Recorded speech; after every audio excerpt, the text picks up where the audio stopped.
Hello everyone, welcome to my YouTube channel. My name is Aarti Yadav. और कैसे हैं आप सभी?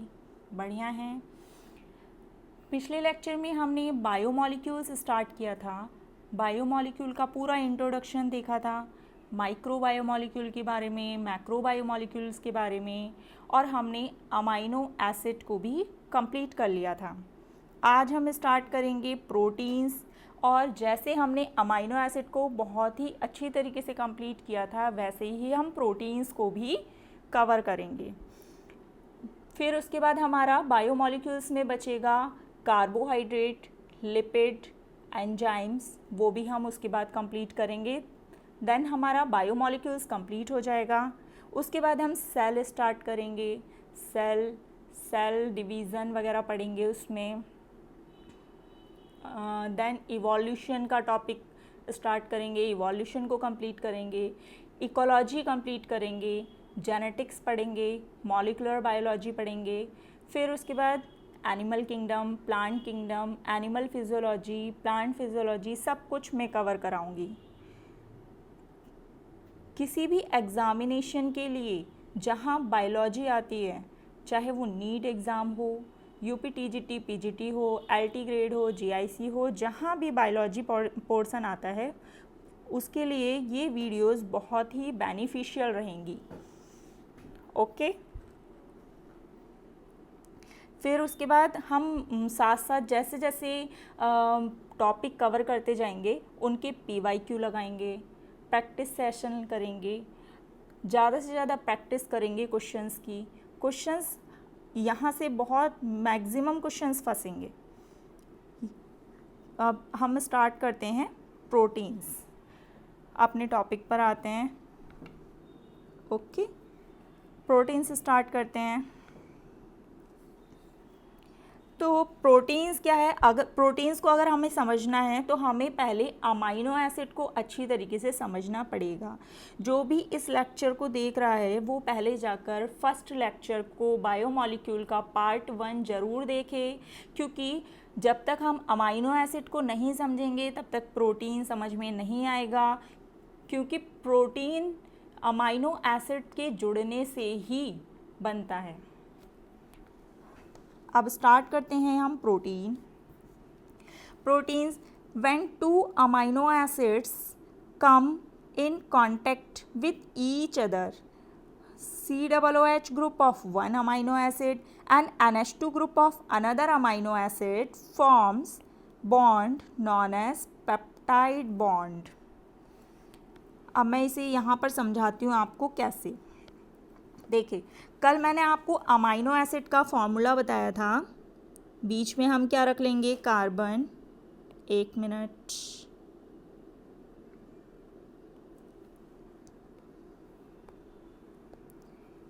पेप्टाइड बॉन्ड को समझने के लिए हमें पहले अमाइनो एसिड का फॉर्मूला पता होना चाहिए। अमाइनो एसिड बनाने के लिए हम क्या करेंगे? बीच में रख लेंगे हम carbon.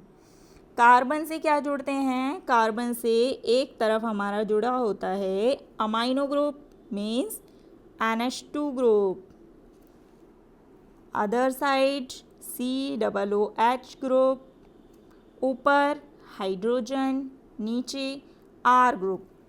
R group is a variable group. मैंने बताया था पिछले लेक्चर में कि R group is a variable group. R group change होगा, चेंज होता रहता है, तो अमाइनो एसिड चेंज होती रहती है। अब हम दूसरा अमाइनो एसिड लेंगे, carbon, and then NH2 COOH carboxylic group, hydrogen. हमने इसे R रखा है तो इसे R1 मान लेते हैं। कोई प्रॉब्लम? No problem. अब यहाँ पर हम क्या करते हैं कि इस NH2 को हम ऐसे भी तो लिख सकते हैं, HNH। NH2 को ऐसे लिख सकते हैं, बिल्कुल लिख सकते हैं। अब यहाँ पर देखिए, इसका फर्स्ट अमाइनो एसिड का जो OH है वो, और सेकंड अमाइनो एसिड का जो H है वो आपस में निकल जाएंगे। क्या बना लेंगे? Water molecule. यहाँ से क्या निकल गया? वाटर निकल गया। वाटर निकल गया तो यहाँ पर दोनों के बीच में क्या बन जाएगा, बॉन्ड बन जाएगा। किसके किसके बीच में, CO और NH के बीच में। कैसे देखते हैं, carbon, hydrogen, amino group are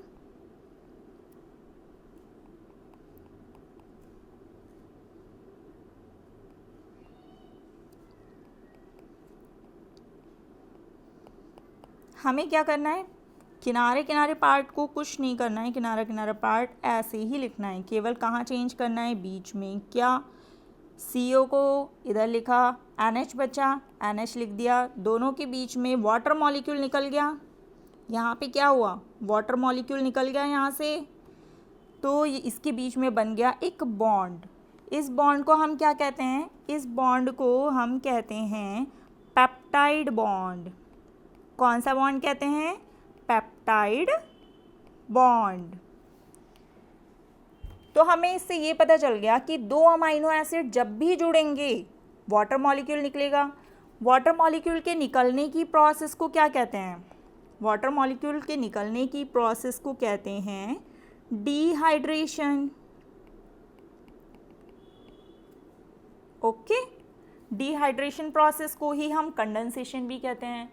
अब वाटर मॉलिक्यूल निकला तो यहाँ पर क्या बना, पेप्टाइड बॉन्ड। जहाँ जहाँ अमाइनो एसिड जुड़ते जाएंगे पेप्टाइड बॉन्ड बनता जाएगा, पेप्टाइड बॉन्ड बनता जाएगा। ठीक है, अब देखिए यहाँ पर अमाइनो एसिड कितने लिए गए हैं, अमाइनो एसिड लिए गए हैं 2, एक ये अमाइनो एसिड और एक ये amino acid. 2 amino acid use हुए हैं, इसलिए इसे क्या कहेंगे, डाई पेप्टाइड। क्या कहेंगे, डाई पेप्टाइड। डाई पेप्टाइड तो कहेंगे, बट इसमें पेप्टाइड बॉन्ड कितना बना, 1। पेप्टाइड बॉन्ड कितना है, 1। तो इससे हमें क्या पता चलता है कि अगर हमने 3 अमाइनो एसिड ले लिए तो वहाँ पे 2 अमाइनो एसिड थे, हमने 3 अमाइनो एसिड ले लिए और इसके बीच में बॉन्ड बना दिए, क्योंकि अमाइनो एसिड के बीच में क्या बनेंगे, पेप्टाइड बॉन्ड बनेंगे। यहाँ पे हमने 3 अमाइनो एसिड लिए और तो इनके बीच में पेप्टाइड बॉन्ड कितने हैं, 1 2। पेप्टाइड बॉन्ड यहाँ कितने हैं, 2 पेप्टाइड बॉन्ड्स। ऐसे ही अगर हम 4 अमाइनो एसिड ले लेंगे तब 3 पेप्टाइड बॉन्ड बनेंगे। 5 अमाइनो एसिड ले लेंगे तब 4 पेप्टाइड बॉन्ड बनेंगे। 6 अमाइनो एसिड लेंगे तो 5 पेप्टाइड बॉन्ड बनेंगे। तो इससे हमें क्या पता चलता है कि अगर हमें पेप्टाइड बॉन्ड निकालने हैं कि किसी प्रोटीन में पेप्टाइड बॉन्ड कितने हैं, नंबर ऑफ पेप्टाइड बॉन्ड्स निकालने हैं, तो जितने अमाइनो एसिड्स हैं उसमें से -1 कर देना है, तो हमारे पेप्टाइड बॉन्ड का नंबर हमें पता चल जाएगा। ओके,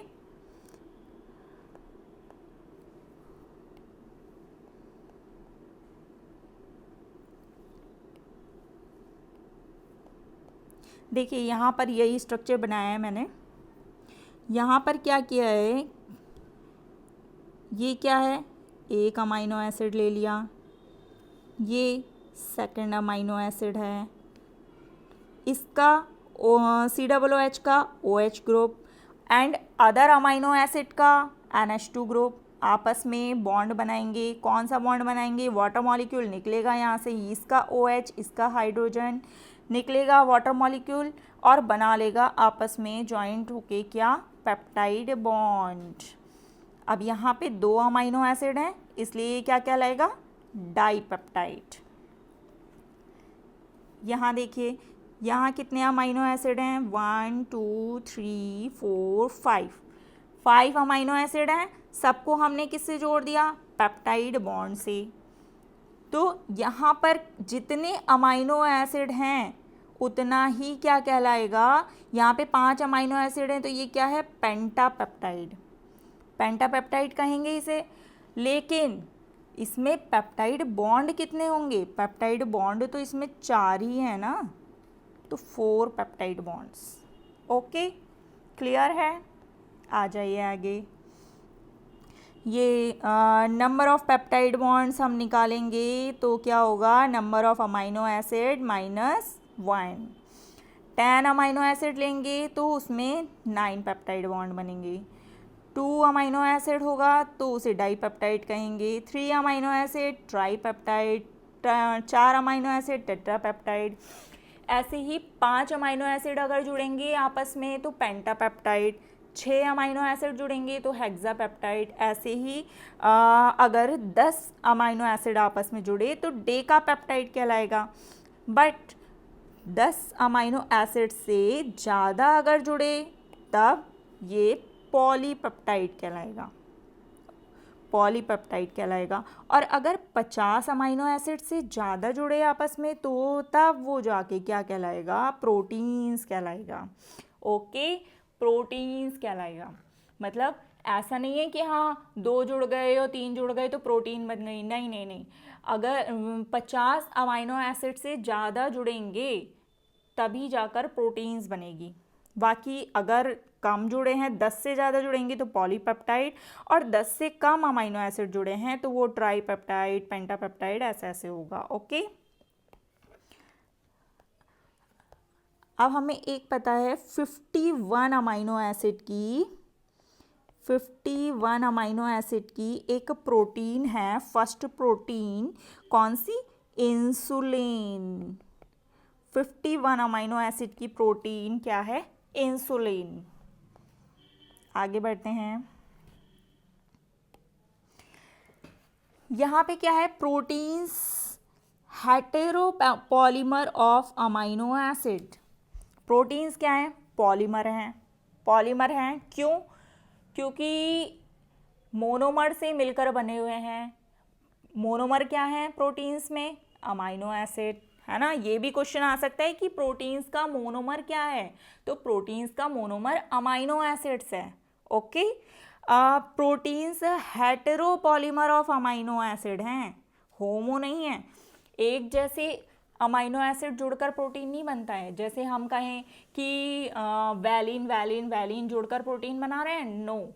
लाइसिन लाइसिन लाइसिन जुड़कर प्रोटीन बना रहे हैं, नो। डिफरेंट डिफरेंट टाइप के अमाइनो एसिड कैसे होने चाहिए? डिफरेंट डिफरेंट टाइप के अमाइनो एसिड होने चाहिए, तब जाकर प्रोटीन बनेगी। इसलिए हम इसे प्रोटीन को क्या कहते हैं? Heteropolymer of amino acid. Okay, formation of proteins. अब हम देखते हैं कि प्रोटीन्स का फॉर्मेशन कैसा है, कैसी प्रोसेस है। तो हमने पहले ही देख लिया है कि ये डिहाइड्रेशन प्रोसेस है। Why it is dehydration process? Water molecule निकल रहा है, इसलिए ये क्या है? डिहाइड्रेशन प्रोसेस है। अब this portion is very very important, क्योंकि यहाँ पे क्या है, एंड क्वेश्चन आया हुआ है एन टर्मिनल और सी टर्मिनल से। देखिए यहाँ पर क्या है कि कई सारे अमाइनो एसिड जुड़े हुए हैं आपस में। Amino acid amino acid amino acid जुड़े हुए हैं। यहाँ पर आप फर्स्ट अमाइनो एसिड जो है ये देख रहे हैं, फर्स्ट अमाइनो एसिड का कौन सा ग्रुप फ्री होगा? तो NH2 ग्रुप फ्री होगा। बट इधर के साइड अगर हम देखेंगे तो इसका कार्बोक्सिलिक ग्रुप था। यहाँ पे कार्बोक्सिलिक ग्रुप तो बिजी हो गया ना, सेकंड वाले के NH2 से बॉन्ड बना लिया इसने, पेप्टाइड बॉन्ड बना लिया। तो यहाँ पे फर्स्ट अमाइनो एसिड का कौन सा ग्रुप फ्री है? NH2 ग्रुप फ्री है। लास्ट अमाइनो एसिड का कौन सा ग्रुप फ्री है? COOH ग्रुप फ्री है। तो यहाँ पे फर्स्ट अमाइनो एसिड के साथ NH2 ग्रुप फ्री है, इसलिए यहाँ इस टर्मिनल को हम कहेंगे एन टर्मिनल। क्या कहेंगे? N terminal. और COOH ग्रुप, लास्ट वाले अमाइनो एसिड का COOH ग्रुप फ्री है, तो यहाँ इसे हम कहेंगे सी टर्मिनल। क्वेश्चन यहाँ से ऐसे आ सकता है कि एन टर्मिनल पे कौन सा अमाइनो एसिड है, फर्स्ट अमाइनो एसिड या लास्ट अमाइनो एसिड? तो हमें पता होना चाहिए कि फर्स्ट अमाइनो एसिड कहाँ है? एन टर्मिनल पे, और सी टर्मिनल पे क्या है? लास्ट अमाइनो एसिड है। And direction of protein formation, protein formation का डायरेक्शन क्या है, N terminal to C terminal. देखिए यहाँ पे पता चल रहा है स्टार्टिंग के फर्स्ट अमाइनो एसिड का NH2 ग्रुप फ्री है, एन टर्मिनल पहले आ रहा है, सी टर्मिनल बाद में आ रहा है। प्रोटीन फॉर्मेशन इस डायरेक्शन में होती है, N terminal to C terminal. ठीक, आगे चलते हैं, 1 मिनट।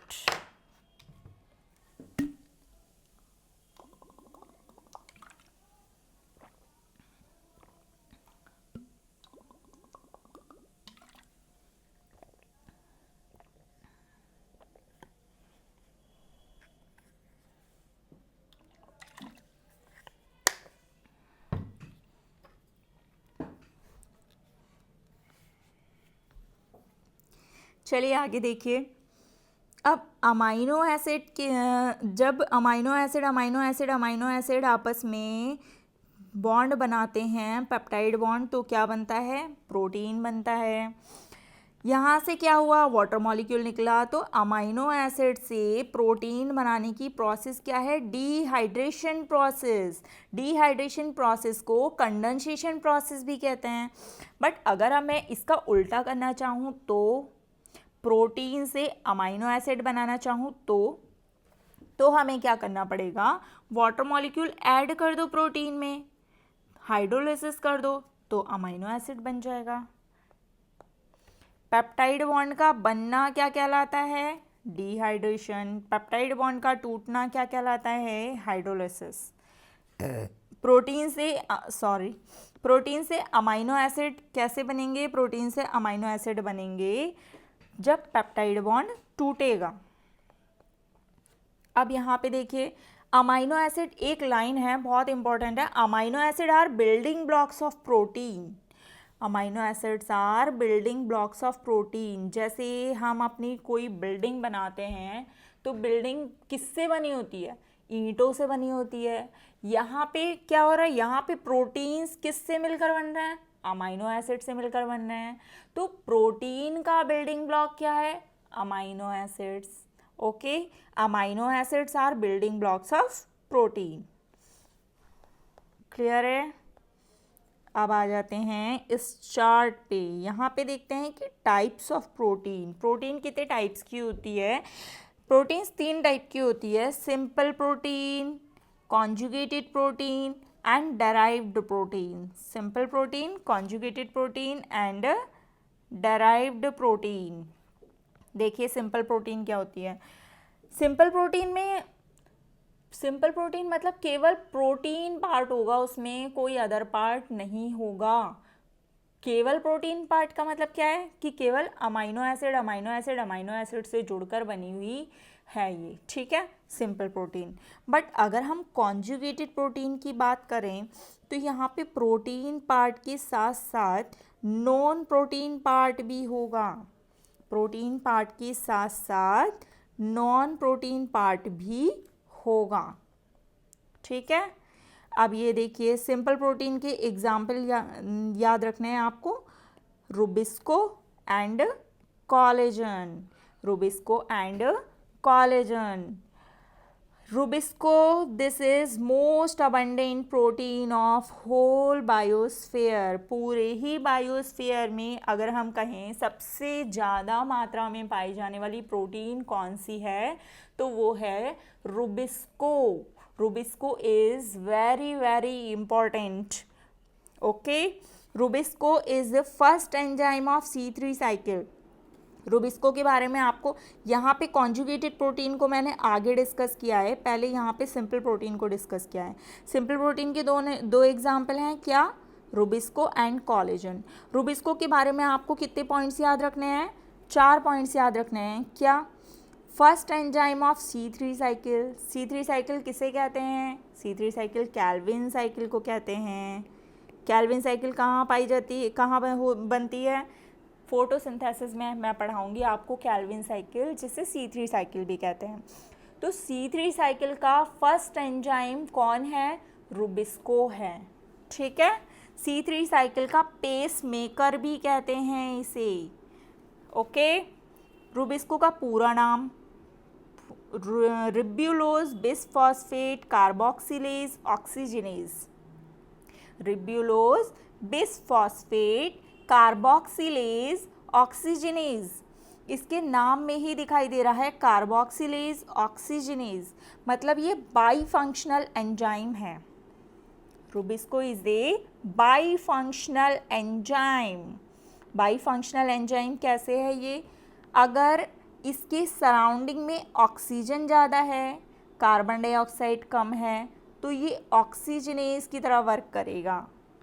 लेकिन अगर इसके सराउंडिंग में कार्बन डाइऑक्साइड ज़्यादा है, ऑक्सीजन के कंपैरिजन में कार्बन डाइऑक्साइड ज़्यादा है, तो ये कार्बोक्सिलेज की तरह वर्क करेगा। ओके। और यहाँ पे क्या है? Collagen. Next protein is collagen. This is simple protein. This is extra cellular protein, या इसे इंटर सेलुलर प्रोटीन भी कहते हैं।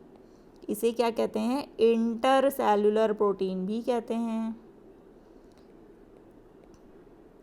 सेल्स के बीच में पाई जाती है कोलेजन प्रोटीन। सेल्स के बीच में कोलेजन प्रोटीन पाई जाती है।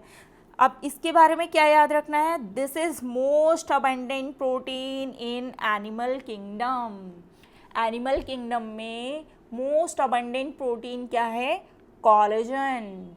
बट अगर होल बायोस्फीयर की बात करें तो रुबिस्को। प्लांट किंगडम में बात करें कि प्लांट किंगडम में मोस्ट अबंडेंट प्रोटीन क्या है, तब भी हम रुबिस्को को ही लगाएंगे। ओके। बट अगर एनिमल किंगडम की बात आएगी तो वो कोलेजन होगा। अब विटामिन सी की कमी से कौन सा डिसीज़ होता है? बताइए। विटामिन सी की कमी से होता है स्कर्वी। स्कर्वी डिसीज़ में क्या होता है? हमारी ये कोलेजन प्रोटीन जो होती है यही अफेक्टेड होती है। ओके गाइस, देखिए यहाँ पर क्या है, कोलेजन प्रोटीन जो है इसके कई सारे कैप्सूल्स, टैबलेट्स ये सब मिलने लगे हैं। तो मार्केट में कोलेजन प्रोटीन का बहुत ज़्यादा प्रोडक्ट बिकता है और यूज़ भी बहुत ज़्यादा करे जा रहा है कोलेजन प्रोटीन। क्यों? क्योंकि हमारे स्किन को टाइट रखता है कोलेजन प्रोटीन। इसलिए कोलेजन प्रोटीन एनिमल किंगडम में पाया भी ज़्यादा जाता है और यूज़ भी बहुत ज़्यादा हो रहा है कोलेजन प्रोटीन का। ठीक है। अब यहाँ पे क्या है, हमने सिंपल प्रोटीन पढ़ लिया। सिंपल प्रोटीन में एग्जाम्पल कितने पढ़े? 2 एग्जाम्पल पढ़े। क्या? Rubisco and collagen. अब आ जाते हैं हम कॉन्जुगेटेड प्रोटीन पर। कॉन्जुगेटेड प्रोटीन में मैंने बताया कि इसमें प्रोटीन पार्ट के साथ साथ क्या होगा? नॉन प्रोटीन पार्ट भी होगा। जैसे देखिए, कॉन्जुगेटेड प्रोटीन में एग्जाम्पल है कॉन्जुगेटेड प्रोटीन का nucleoprotein, glycoprotein, lipoprotein. Okay, nucleoprotein, glycoprotein, lipoprotein. Nucleoprotein में क्या होता है? न्यूक्लियोप्रोटीन में प्रोटीन है तो प्रोटीन पार्ट तो होगा, साथ साथ में नॉन प्रोटीन पार्ट क्या होगा? Nucleic acid. What is nucleic acid? Nucleic acid क्या होते हैं? DNA and RNA. डीएनए और आरएनए क्या है? न्यूक्लिक एसिड्स हैं। तो न्यूक्लिक एसिड अगर प्रोटीन के साथ जुड़े हुए हैं, प्रोटीन के साथ कंबाइंड होकर कोई स्ट्रक्चर बना रहे हैं, तो उसे ही कहते हैं क्या? न्यूक्लियोप्रोटीन। ओके गाइस, अब न्यूक्लियोप्रोटीन में क्या क्या आता है? राइबोसोम। न्यूक्लियोप्रोटीन के एग्जाम्पल क्या क्या हैं? Ribosome, chromosome, virus. राइबोसोम जो है किससे मिलकर बना है? Ribosome nucleic acid and protein के कॉम्बिनेशन से बना है। Okay guys, nucleic acid, ribosome में कौन सा न्यूक्लिक एसिड यूज होता है? तो आरएनए। आरएनए भी कई टाइप के होते हैं ना, आरआरएनए, एमआरएनए, टीआरएनए। तो इसमें से राइबोसोम कौन सा आरएनए बनाता है? आरआरएनए जो है वो राइबोसोम बनाता है। ठीक है। आरआरएनए को हम राइबोसोमल आरएनए भी कहते हैं। राइबोसोम किससे मिलकर बना? न्यूक्लिक एसिड और प्रोटीन से। न्यूक्लिक एसिड में भी कौन सी nucleic acid? RRNA and r protein. ठीक है। अब यहाँ पे क्या है? क्रोमोसोम भी है। न्यूक्लियोप्रोटीन का एग्जाम्पल राइबोसोम भी है, क्रोमोसोम भी है, वायरस भी है। अब हम क्रोमोसोम को देखते हैं। क्रोमोसोम कैसे बनता है? क्रोमोसोम में डीएनए और हिस्टोन प्रोटीन आपस में मिलकर क्या बनाते हैं? क्रोमोसोम बनाते हैं। देखिए कैसे।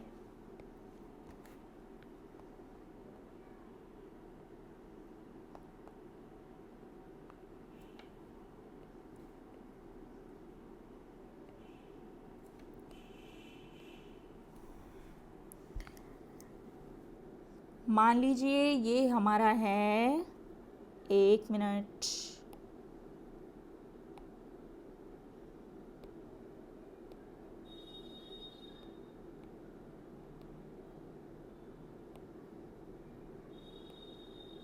मान लीजिए ये हमारा है डीएनए। डीएनए का साइज क्या होता है? 2 मीटर लॉन्ग डीएनए होता है, 2 मीटर लंबा डीएनए होता है। ठीक है। अब इतना लंबा डीएनए है, 2 मीटर लॉन्ग डीएनए। न्यूक्लियस का साइज कितना होता है? न्यूक्लियस का साइज होता है 10⁻⁻6 मीटर। 5 into 10⁻⁻6 metre. ठीक है। अब इतने छोटे न्यूक्लियस में इतना बड़ा डीएनए कैसे आएगा? तो ये जो डीएनए है वो क्या करता है? हिस्टोन प्रोटीन के साथ, डीएनए क्या करता है? हिस्टोन प्रोटीन के साथ बाइंड कर लेता है। देखिए, 1 मिनट। यह हमारा histone protein, histone protein, histone protein. Histone protein के साथ ये डीएनए क्या करेगा? ऐसे बाइंड कर लेगा, बाइंड कर लेगा। जैसे हम देखते हैं, एक मान लीजिए बहुत बड़ी रस्सी है, अब उसे एक छोटे से कमरे में रखनी है, तो हम क्या करेंगे? रस्सी ऐसे फैला कर रखेंगे, वो कमरे में आएगी नहीं। तो हम क्या करेंगे? उस रस्सी को फोल्ड कर करके उसे छोटा सा बना लेंगे, फिर उस कमरे में रख देंगे। यही तो करेंगे। ऐसे ही डीएनए के साथ है। डीएनए इतना लंबा डीएनए है, बट रखना हमें छोटे से न्यूक्लियस में है। तो हम क्या करेंगे? इस डीएनए को हिस्टोन प्रोटीन के साथ बाइंड कर देंगे। हिस्टोन प्रोटीन के साथ फोल्ड होता है ये डीएनए और ये न्यूक्लियस के अंदर आ जाता है फिर।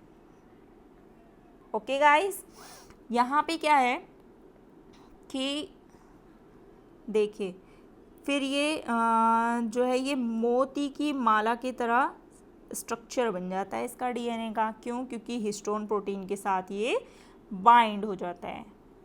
Okay guys, understand? आइए अब आगे चलते हैं। अब ये है virus.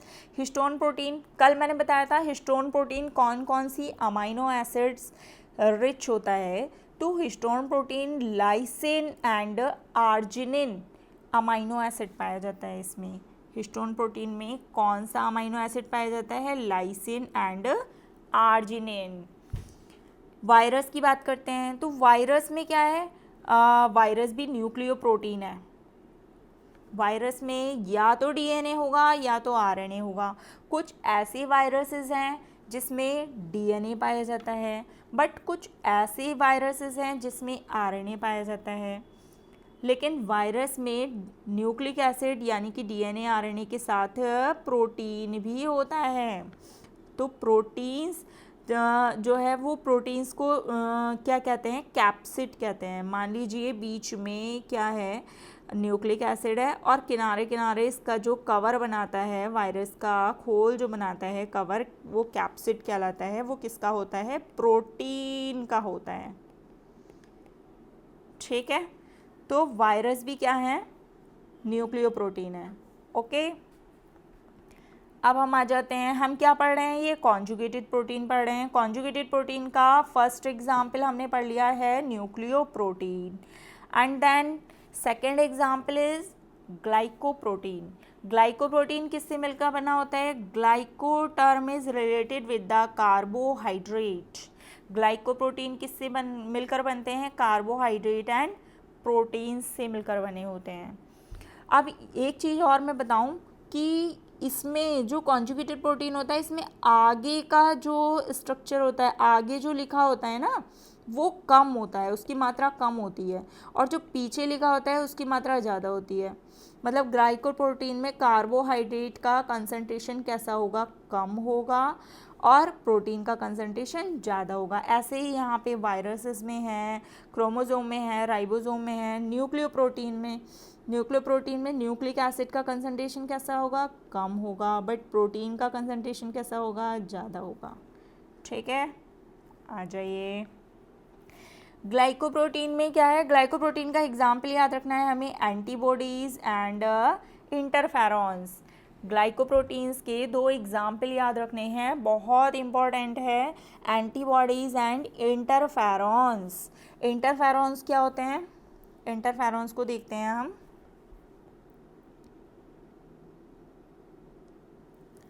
Interferons discovered by Isaac's and Lindeman.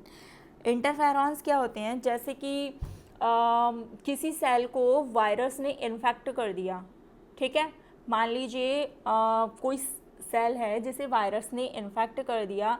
अब वो जो वायरस इन्फेक्टेड सेल है वही इंटरफेरॉन को क्या करेगी, सीक्रेट करेगी, और वो इंटरफेरॉन अपने आसपास की नेबरिंग सेल्स, ये देखिए आसपास की कोशिकाओं, आसपास की सेल्स को दोबारा क्या होने से, इन्फेक्ट होने से बचाएगा, प्रिवेंट करेगा। ठीक है, यहाँ पे क्या है, नेबरिंग सेल्स को अपने प्रिवेंट करता है कौन, इंटरफेरॉन्स। इंटरफेरॉन्स क्या है, एक ग्लाइकोप्रोटीन है, और कैसा ग्लाइकोप्रोटीन है, एंटीवायरल ग्लाइकोप्रोटीन। एंटीवायरल क्यों है, क्योंकि ये वायरल के मल्टीप्लिकेशन को रोकता है। कैसे बचाएगा ये, अपने नेबरिंग सेल्स को कैसे बचाएगा, क्योंकि ये वायरस के फर्दर मल्टीप्लिकेशन को रोक देगा, दोबारा मल्टीप्लिकेशन नहीं होने देगा, बच गई सेल्स आगे की। इसलिए interferons is a antiviral glycoproteins. First example हमने पढ़ लिया था क्या, nucleoprotein, second glycoprotein, third is lipoprotein. Lipoprotein में क्या होगा, लाइपोप्रोटीन में नॉन प्रोटीन पार्ट क्या है, लिपिड। प्रोटीन तो होगा ही, प्रोटीन है तो, ठीक है। लाइपोप्रोटीन का एग्जाम्पल क्या है, प्लाज्मा मेम्ब्रेन। प्लाज्मा मेम्ब्रेन का स्ट्रक्चर हमने कल बनाया था, प्लाज्मा मेम्ब्रेन का स्ट्रक्चर देखिए अभी बनाते हैं।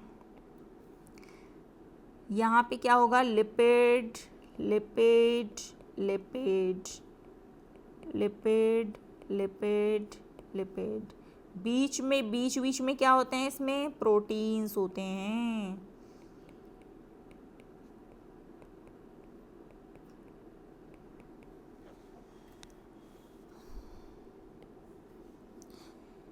दिस इज लिपिड एंड बीच में क्या है, प्रोटीन है।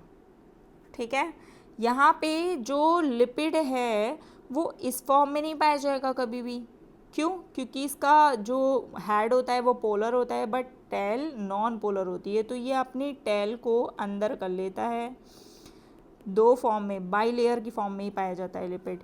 टेल को अंदर कर लेगा, क्यों, क्योंकि वाटर के साथ नहीं रह सकता, ये हेड तो वाटर के साथ रह लेगा, हेड पोलर है, बट टेल नहीं रह सकती, टेल को अंदर कर लेता है और हेड को बाहर कर लेता है लिपिड। तो इसका एग्जाम्पल क्या है, लिपोप्रोटीन का, प्लाज्मा मेम्ब्रेन। आगे बढ़ते हैं।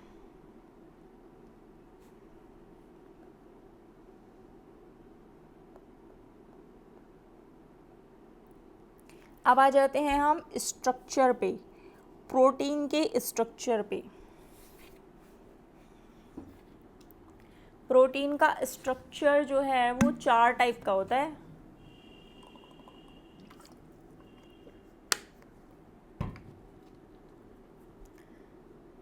कितने तरीके का होता है प्रोटीन का स्ट्रक्चर, 4 टाइप का होता है।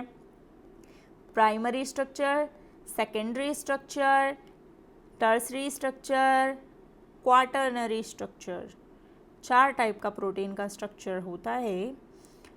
Primary structure, secondary structure, tertiary and quaternary structure. Primary structure में देखिए प्राइमरी प्रोटीन कैसे बनती है। प्राइमरी सबसे सिंपलेस्ट प्रोटीन है प्राइमरी स्ट्रक्चर। क्यों? क्योंकि इसमें केवल और केवल क्या होता है, पेप्टाइड बॉन्ड्स होते हैं और ये linear chain of amino acid होते हैं। Linear chain of amino acid is joined by peptide bond. जैसे यहाँ पे देखिए, यहाँ पे क्या है, amino acid amino acid amino acid amino acid amino acid amino acid जुड़े आपस में किससे, पेप्टाइड बॉन्ड से। ये क्या है, एक लीनियर फॉर्म में होती है। प्राइमरी स्ट्रक्चर कैसा होता है, एक लीनियर फॉर्म में होता है, इसे ही प्राइमरी स्ट्रक्चर कहते हैं। अब प्राइमरी स्ट्रक्चर में क्या है कि हम प्रोटीन की सीक्वेंसिंग कर सकते हैं। सीक्वेंसिंग इन द मीन्स कि हम प्रोटीन्स में पोजीशन बता सकते हैं। यहाँ पे लीनियर चेन का इम्पोर्टेंस क्या है कि हम प्रोटीन में अमाइनो एसिड की पोजीशन बता सकते हैं। यहाँ पे जो अमाइनो एसिड होगा, मान लीजिए यहाँ पे वैलिन है, यहाँ पे सिस्टीन है, यहाँ पे क्या है, ग्लूटामाइन है या कुछ भी है, तो हम अमाइनो एसिड की पोजीशन आसानी से बता सकते हैं यहाँ पर। और हम नंबर भी बता सकते हैं, काउंट करके नंबर भी बता सकते हैं। इसे ही कहते हैं सीक्वेंसिंग ऑफ प्रोटीन्स। यही इसका क्या है, इम्पोर्टेंस है लीनियर चेन का। तो प्राइमरी स्ट्रक्चर याद रखना है कि प्रोटीन का प्राइमरी स्ट्रक्चर कैसा है, सिंपलेस्ट है। क्यों? क्योंकि इसका लीनियर स्ट्रक्चर होता है और इसमें केवल और केवल क्या है, पेप्टाइड बॉन्ड्स हैं। Okay guys, sequencing of proteins. Proteins की सीक्वेंसिंग को सबसे पहले किसने बताया, साइंटिस्ट सेंगर ने बताया। किसमें, इंसुलिन प्रोटीन में। इंसुलिन प्रोटीन अभी मैंने पीछे बताया था कि ये 51 अमाइनो एसिड की फर्स्ट प्रोटीन है, इंसुलिन प्रोटीन। ओके, आ जाइए आगे। सीक्वेंस कैसा होता है, लीनियर चैन में जो सीक्वेंस होता है प्रोटीन का, fixed for every protein. Every protein के लिए सीक्वेंस फिक्स्ड है कि यहाँ पे अमाइनो एसिड अगर वैलिन है, सिस्टीन है, ग्लूटामाइन है, फिनाइलएलेनिन है, तो फिक्स होता है कि अगर जो सीक्वेंस होगा तो कौन सी प्रोटीन बनेगी। तो इसलिए ये क्या करते हैं, अटेंड स्पेसिफिसिटी, स्पेसिफिक होते हैं। जो प्राइमरी स्ट्रक्चर ऑफ प्रोटीन होते हैं वो कैसे होते हैं, स्पेसिफिक होते हैं, but not yet functional. Primary protein जो हैं वो फंक्शनल नहीं होती, ठीक है। सेकेंडरी प्रोटीन, अब हम आ जाते हैं प्रोटीन के सेकेंडरी स्ट्रक्चर पर। सेकेंडरी स्ट्रक्चर में क्या है, पेप्टाइड बॉन्ड के साथ साथ हाइड्रोजन बॉन्ड भी होंगे। याद रखने की बात है कि पेप्टाइड बॉन्ड के साथ साथ और क्या होगा, सेकेंडरी स्ट्रक्चर में हाइड्रोजन बॉन्ड्स भी होंगे। सेकेंडरी स्ट्रक्चर 3 टाइप का होता है, alpha helix, beta pleated sheet and then triple helix. Alpha helix, beta pleated sheet, triple helix. अब यहाँ पे देखिए, जो अल्फा हेलिक्स और बीटा प्लेटेड शीट है, they were given by Linus Pauling. Linus Pauling. Triple helix किसने दिया, triple helix given by Ramachandran. अब अल्फा हेलिक्स कैसे बना, मान लीजिए प्राइमरी प्रोटीन कैसी है, प्राइमरी प्रोटीन लीनियर है। अब यही क्या बना लेती है, हेलिक्स हेलिक्स हेलिक्स की फॉर्म में हो जाती है। तो ये क्या, इसका स्ट्रक्चर कैसा हो जाता है, सेकेंडरी स्ट्रक्चर हो जाता है। अल्फा हेलिक्स, एक चीज़ और याद रखनी है कि प्रोटीन में जो हेलिक्स होता है वो हमेशा राइट हैंडेड हेलिक्स होगा। ओके गाइस, हमेशा राइट हैंडेड हेलिक्स होगा प्रोटीन के अंदर। At every 4th amino acid यहाँ पे एवरी फोर्थ अमाइनो एसिड पर intramolecular hydrogen bond with in one polypeptide. एक पॉलीपेप्टाइड में, यहाँ पर एक पॉलीपेप्टाइड चैन के अंदर क्या पाया जाएगा, इंट्रामॉलिक्यूलर हाइड्रोजन बॉन्डिंग पाई जाएगी। मतलब यहाँ से यहाँ पर क्या होगा, इंट्रामॉलिक्यूलर हाइड्रोजन बॉन्डिंग पाई जाएगी। बट अगर हम बीटा प्लेटेड लें तो इसमें इंटरमॉलिक्यूलर हाइड्रोजन बॉन्डिंग पाई जाएगी between more than one polypeptide chain. Alpha helix में केवल एक पॉलीपेप्टाइड चैन ली हमने, बट बीटा प्लेटेड सीट में क्या होता है, मोर देन वन पॉलीपेप्टाइड चैन के बीच में क्या पाया जाता है, इंटर हाइड्रोजन बॉन्डिंग पाई जाती है। ओके गाइस, ट्रिपल हेलिक्स में क्या होगा, ट्रिपल हेलिक्स में 3 पॉलीपेप्टाइड चैन होंगी। देखिए अलग अलग कलर में दिखाई गई हैं, एक ग्रीन कलर में ये अलग है एक पॉलीपेप्टाइड चैन, एंड पिंक वाली अलग पॉलीपेप्टाइड चैन है, ब्लू वाली अलग पॉलीपेप्टाइड चैन है। तो 3 अलग अलग पॉलीपेप्टाइड चैन मिलकर जब स्ट्रक्चर बनाती हैं तो उसे ट्रिपल हेलिक्स कहते हैं। Secondary structure of protein clear हुआ आपको, क्लियर हुआ। Alpha helix, beta pleated seeds and triple helix. Okay guys, अब देखिए यहाँ पर अल्फा हेलिक्स का हम देखते हैं एग्जाम्पल। अल्फा हेलिक्स में आपको याद रखना है कि alpha helix protein hard protein होती है, बट अगर हम बीटा प्लेटेड प्रोटीन की बात करें, beta protein is soft protein. Alpha protein hard protein, but beta protein soft protein. Example याद रखना बहुत ज़रूरी है, एग्जाम्पल पूछे जाते हैं एग्ज़ाम्स में। देखिए अल्फा हेलिक्स प्रोटीन का एग्जाम्पल है alpha keratin.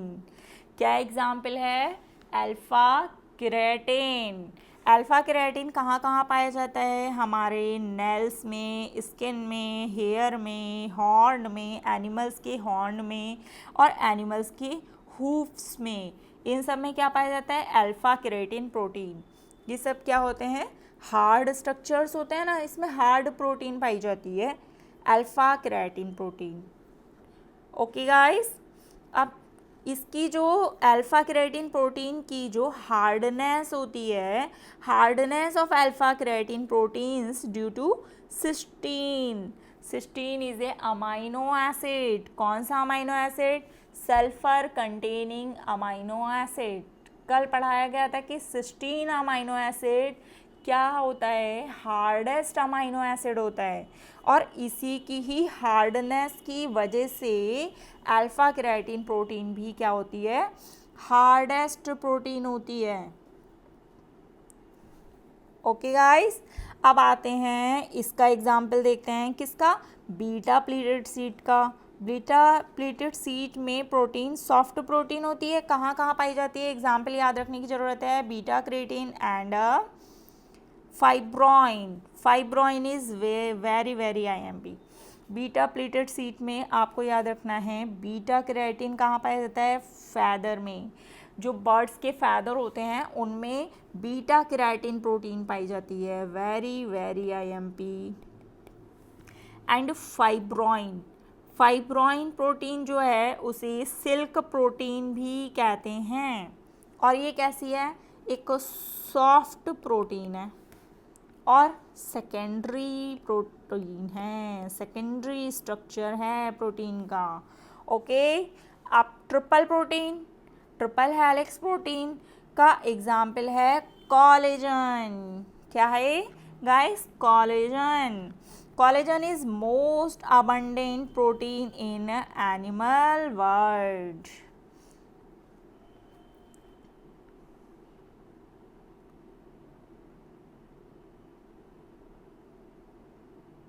Secondary structure protein complete हुआ। प्राइमरी स्ट्रक्चर हम देख चुके, लीनियर स्ट्रक्चर है। सेकेंडरी स्ट्रक्चर हमने देख लिया है, इसमें 3 स्ट्रक्चर हैं, alpha helix, beta pleated seat and triple helix. अब हम आ जाते हैं किस पे, टर्सरी पे, टर्सरी प्रोटीन।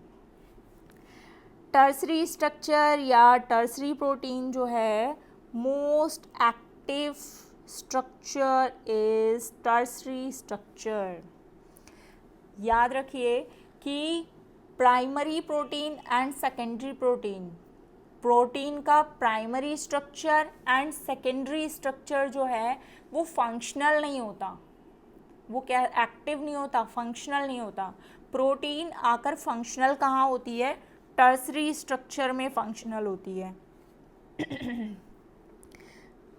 ठीक है, प्रोटीन कहाँ आकर फंक्शनल होती है, टर्सरी स्ट्रक्चर में आकर फंक्शनल होती है। तो अगर हम कहें most active structure is tertiary structure. Further folding of secondary structure, secondary structure की फर्दर फोल्डिंग होती है तब जाकर टर्सरी स्ट्रक्चर बनता है। देखिए यहाँ पे मैं आपको समझाती हूँ। जैसे यहाँ पे सेकेंडरी स्ट्रक्चर हमने देखा था, हेलिकल बना था, हेलिक्स की फॉर्म में बना था, राइट हेलिक्स की फॉर्म में बना था। अब हमने क्या किया, इसकी और ज़्यादा फोल्डिंग कर दी, folding folding folding folding folding folding, गुचर पुचर सा स्ट्रक्चर हो गया ये, फोल्डिंग फोल्डिंग हो गई। अब यहाँ पे क्या है, ये जो टर्सरी स्ट्रक्चर ऑफ प्रोटीन होती है ये ग्लोब्यूलर प्रोटीन बन जाती है, गोल गोल राउंड राउंड सी बन जाती है ग्लोब्यूलर प्रोटीन। इसे अगर हम 3D व्यू में देखेंगे तो ये बॉल ऑफ वूल की तरह दिखाई देती है। कैसे दिखाई देगी, ऊन के गुल्ले की तरह दिखाई देगी ये प्रोटीन। तो tertiary protein is a most active protein, tertiary structure is a most active structure because globular protein कहलाती है, ये ग्लोब्यूलर प्रोटीन बन जाती है। Protein will become functional, tertiary structure वाली प्रोटीन क्या होती है, फंक्शनल हो जाती है। प्राइमरी और सेकेंडरी फंक्शनल नहीं है, tertiary structure is functional structure. यहाँ पे देखिए टर्सरी स्ट्रक्चर में क्या होता है। अब हमने क्या किया, ये जो ग्लोब्यूलर प्रोटीन बनी है इसे हमने खोल कर देख लिया प्रोटीन को, ये यहाँ पर इसका खोल के स्ट्रक्चर देख लिया। देखिए यहाँ पे अमाइनो एसिड लगे हुए हैं, अमाइनो एसिड के बीच में पेप्टाइड बॉन्ड तो होगा ही होगा। प्रोटीन कोई भी हो, प्राइमरी स्ट्रक्चर वाली प्रोटीन हो, सेकेंडरी स्ट्रक्चर वाली प्रोटीन हो, टर्सरी वाली हो, क्वाटरनरी वाली भी हो, कोई सी भी प्रोटीन हो, सब में पेप्टाइड बॉन्ड तो होगा। पेप्टाइड बॉन्ड के बिना तो प्रोटीन बन ही नहीं सकती ना। तो अमाइनो एसिड के बीच में पेप्टाइड बॉन्ड तो है, ठीक है।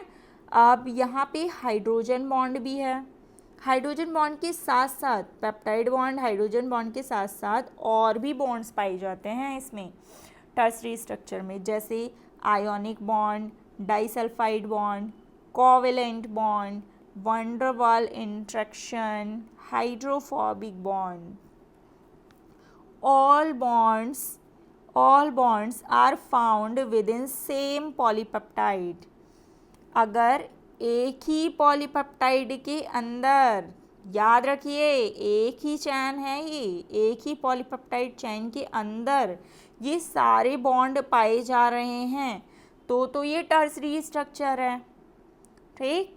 और अगर क्वाटरनरी में आ जाएंगे हम, क्वाटरनरी में all bonds of tertiary proteins में जो भी सारे बॉन्ड्स हैं with in more than one polypeptide, एक से ज़्यादा पॉलीपेप्टाइड के बीच में होंगे तब वो क्वाटरनरी स्ट्रक्चर बनता है।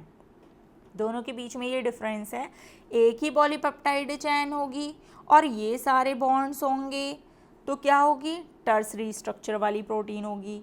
बट अगर ये सारे ही बॉन्ड होंगे जो ऊपर बताए मैंने और अलग अलग पॉलीपेप्टाइड चैन में होंगे, 1 2 3 4 अलग अलग पॉलीपेप्टाइड चैन में होंगे तो ये क्या कहलाएगी, क्वाटरनरी प्रोटीन, ठीक, क्वाटरनरी स्ट्रक्चर वाली प्रोटीन।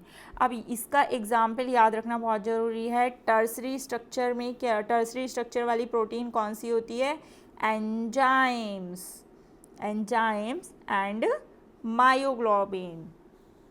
एंजाइम्स क्या होते हैं, mostly enzymes are proteins, mostly enzymes are proteins. याद रखिए, मैंने ऑल एंजाइम्स आर प्रोटीन नहीं बोला, मोस्टली एंजाइम्स आर प्रोटीन्स बोला। क्यों? क्योंकि कुछ एंजाइम्स राइबोजाइम्स भी होते हैं, कुछ एंजाइम्स आरएनए से मिलकर बने होते हैं। किससे मिलकर बने होते हैं? आरएनए से मिलकर बने होते हैं। बट मोस्टली एंजाइम्स क्या होते हैं? मोस्टली एंजाइम्स किसके होते हैं? प्रोटीनेशियस होते हैं। मायोग्लोबिन को मसल हीमोग्लोबिन भी कहते हैं। अब देखिए यहाँ पर एक्टिव स्ट्रक्चर, एंजाइम के एक्टिव होने के लिए हमें ये ग्लोब्यूलर स्ट्रक्चर बनाने की क्यों ज़रूरत पड़ी? एंजाइम के एक्टिव होने के लिए ग्लोब्यूलर स्ट्रक्चर बनाने की क्यों ज़रूरत पड़ी? क्योंकि एंजाइम, अभी समझाती हूँ, यहाँ पे देखिए, मान लीजिए ये क्या है, एक एंजाइम ले लिया हमने, एंजाइम ले लिया। अब एंजाइम के अंदर ये जो साइट होती है, ये एक्टिव साइट होती है एंजाइम में, दिस इज एक्टिव साइट।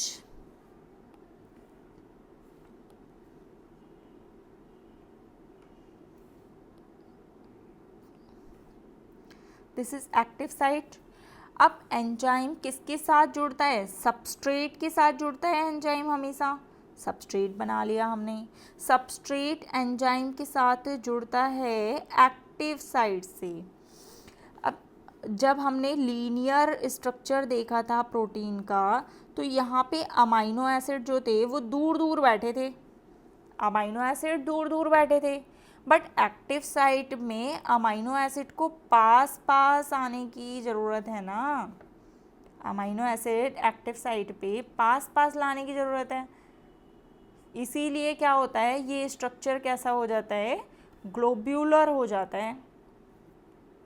इसीलिए ये स्ट्रक्चर कैसा हो जाता है? ग्लोब्यूलर हो जाता है, ताकि अमाइनो एसिड पास पास आ सके और एक्टिव साइट बन सके। ओके गाइस, क्वाटरनरी स्ट्रक्चर देखते हैं।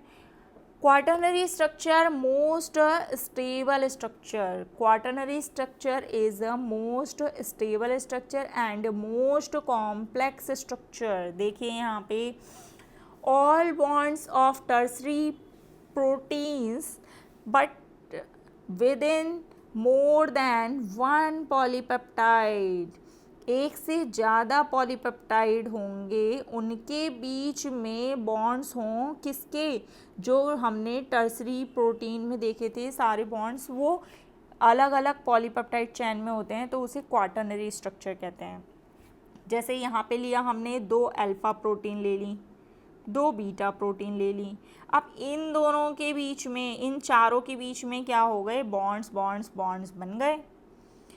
तो ये क्या बन गया? क्वाटरनरी स्ट्रक्चर वाली प्रोटीन बन गई। इसका एग्जाम्पल क्या है? इसका एग्जाम्पल है हीमोग्लोबिन। इसका एग्जाम्पल क्या है? हीमोग्लोबिन। याद रखिएगा, टर्सरी स्ट्रक्चर वाली प्रोटीन का एग्जाम्पल क्या है? Enzymes. And tertiary structure most active structure. But quaternary structure वाली प्रोटीन्स का एग्जाम्पल क्या है? हीमोग्लोबिन। और हीमोग्लोबिन जो क्वाटरनरी स्ट्रक्चर वाली प्रोटीन है, वो क्या है? Most stable and most complex protein. Haemoglobin में 2 अल्फ़ा प्रोटीन होती है और 2 बीटा। 2 अल्फ़ा में कितने अमाइनो एसिड होंगे? 141 अमाइनो एसिड। 2 बीटा में 146 अमाइनो एसिड होते हैं। ठीक है, आगे आइए। अब हम देखते हैं फंक्शंस ऑफ प्रोटीन। प्रोटीन्स के फंक्शंस क्या क्या होते हैं? अभी हमने देखा mostly enzymes are protein. Enzymes कौन कौन से होते हैं? जैसे ट्रिप्सिन है, पेप्सिन है, बहुत सारे एंजाइम्स हैं जो कि कैसे होते हैं? प्रोटीन नेचर के होते हैं। तो प्रोटीन क्या होती है? फंक्शनल, किसमें? एंजाइम की फॉर्म में भी फंक्शन कर रही है। अब प्रोटीन का अदर फंक्शन है डिफेंस। डिफेंस में रोल प्ले करती है प्रोटीन। इम्यूनिटी के लिए कौन सी प्रोटीन? इम्यूनोग्लोबिन होती है। इम्यूनोग्लोबिन इज़ ए प्रोटीन जो कि डिफेंस में रोल प्ले करती है। अब जो हार्मोन्स होते हैं, हार्मोन्स भी मोस्टली हार्मोन्स प्रोटीनेशियस होते हैं, जैसे insulin hormone, glucagon hormone, growth hormone, ये सब हार्मोन क्या होते हैं? प्रोटीनेशियस हार्मोन होते हैं, प्रोटीन के बने होते हैं। Okay guys, transport protein important है। ट्रांसपोर्ट प्रोटीन में है GLUT4। GLUT4 इसका नाम याद रखना है हमें। ग्लूकोज ट्रांसपोर्ट के लिए होती है ये प्रोटीन। कौन सी प्रोटीन होती है? Glucose transport protein, GLUT4। अब नेक्स्ट है रिसेप्टर प्रोटीन। रिसेप्टर प्रोटीन हमारी टंग में गस्टेटरी रिसेप्टर होते हैं टेस्ट करने के लिए। कोई खाना हमने खाया, हमें टेस्टी लगा, क्यों लगा? क्योंकि हमारे टंग पर क्या होते हैं? गस्टेटरी रिसेप्टर होते हैं। अब गस्टेटरी रिसेप्टर क्या है? रिसेप्टर प्रोटीन्स हैं। ऑल्फैक्टरी रिसेप्टर, नोज़ में स्मेल के लिए ऑल्फैक्टरी रिसेप्टर होते हैं, ये भी क्या है? रिसेप्टर प्रोटीन है। कॉलेजन, कॉलेजन तो है ही हमारी protein. Collagen is the most abundant protein of animal kingdom and intercellular ground substance. आगे चलते हैं, हमारा प्रोटीन का लेक्चर कंप्लीट हुआ। प्रोटीन जो है, इतनी प्रोटीन का कंप्लीट स्टडी कर लिया है हमने। इससे ज़्यादा प्रोटीन में सवाल नहीं बनेंगे। प्रोटीन का कंप्लीट स्टडी कर लिया है। अब हम देखते हैं primary metabolites and secondary metabolites क्या होते हैं। क्या होते हैं मेटाबोलाइट्स? मेटाबॉलिज्म तो हमने सुना है। मेटाबॉलिज्म जैसे हम all chemical reactions in living organisms is known as metabolism. Metabolism दो टाइप का होता है, कैटाबॉलिज्म एंड एनाबॉलिज्म। कैटाबॉलिज्म का मतलब होता है बड़े मॉलिक्यूल, जब बड़े मॉलिक्यूल छोटे छोटे मॉलिक्यूल में टूटते हैं तो उसे कैटाबॉलिज्म कहते हैं। छोटे छोटे मॉलिक्यूल जोड़कर बड़ा मॉलिक्यूल बनाते हैं तो उसे एनाबॉलिज्म कहते हैं। ये क्या है? मेटाबॉलिज्म है। मेटाबॉलिज्म में रोल जो प्ले करता है उसे ही मेटाबोलाइट्स ही कहेंगे ना।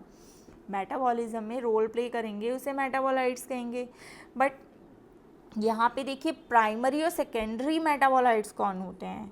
प्राइमरी मेटाबोलाइट्स देखते हैं, organic compounds required for primary या मेजर या basic metabolic processes, that is photosynthesis, respiration, lipid metabolism, protein metabolism.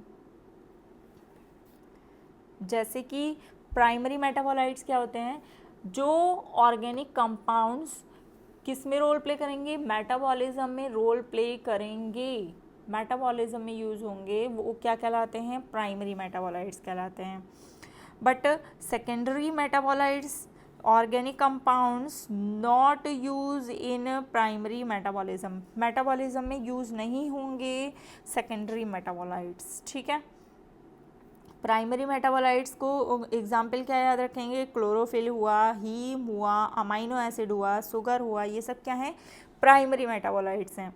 Primary metabolites के बारे में एक और चीज़ याद रखनी है हमें कि इसका आइडेंटिफिएबल फंक्शन होता है। एनिमल्स हुआ, प्लांट्स हुआ, उसमें इसका रोल अननोन होता है, फंक्शन हमें पता है इसमें कि इसका ये फंक्शन है। जैसे क्लोरोफिल है, क्लोरोफिल फोटोसिंथेसिस में रोल प्ले करता है प्लांट्स में। हीम है, हीम ट्रांसपोर्ट में रोल प्ले करता है हीमोग्लोबिन के। अमाइनो एसिड जोड़ जोड़ के क्या बनाता है? प्रोटीन्स बनाता है। शुगर कार्बोहाइड्रेट को शुगर भी कहते हैं। मोनोसेकेराइड जुड़ के क्या बनाता है? पॉलीसेकेराइड बनाता है।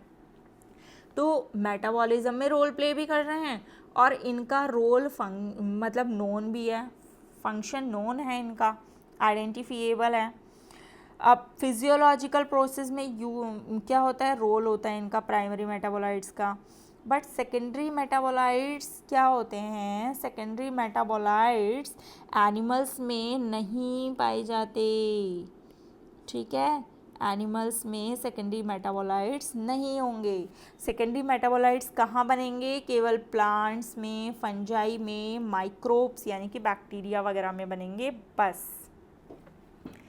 और यहाँ पर सेकेंडरी मेटाबोलाइट्स क्यों कह रहे हैं इन्हें, क्योंकि इनके दो रीज़न हैं। एक तो ये प्लांट्स में बन रहे हैं सेकेंडरी मेटाबोलाइट, बट प्लांट उनको यूज़ नहीं करता, प्लांट में बनेंगे, प्लांट उनको यूज़ नहीं करेगा।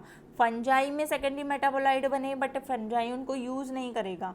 जिस चीज़ में ये बनेंगे उनमें उसका यूज़ नहीं है। यूज़ कौन करेगा, ह्यूमन करेंगे। ह्यूमन वेलफेयर में यूज़ होता है सेकेंडरी मेटाबोलाइट का, सेकेंडरी मेटाबोलाइट का ह्यूमन वेलफेयर में यूज़ होता है, और इकोलॉजिकल इम्पोर्टेंस है इसका। तो ये क्या है, सेकेंडरी मेटाबोलाइट है, मेटाबॉलिज्म में यूज़ नहीं है इसका, और ना ही इसका रोल प्लांट में बन रहे हैं, लेकिन प्लांट में इसका अपना कोई रोल नहीं है, सेकेंडरी मेटाबोलाइट है ये, याद रखना है। Spices, rubber, drugs, pigments, gums, terpenes, ये सब सेकेंडरी मेटाबोलाइट्स हैं।